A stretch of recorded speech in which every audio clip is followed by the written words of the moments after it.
आणि यानंतर काही बातम्या आपण सविस्तरपणे जाणून घेऊयात। धाराशिवमध्ये पावसामुळे 1.5 लाख हेक्टरवरच्या पिकांचं प्रचंड नुकसान झालंय।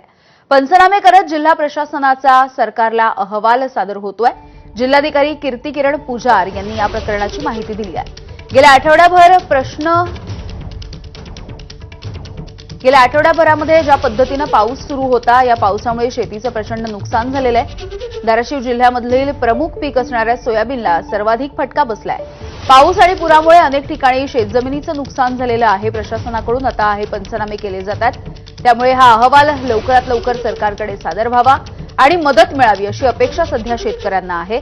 शेती नुकसानीची मदत नेमकी कधी मिळणार याकडे आता लक्ष लागून राहिलं आहे।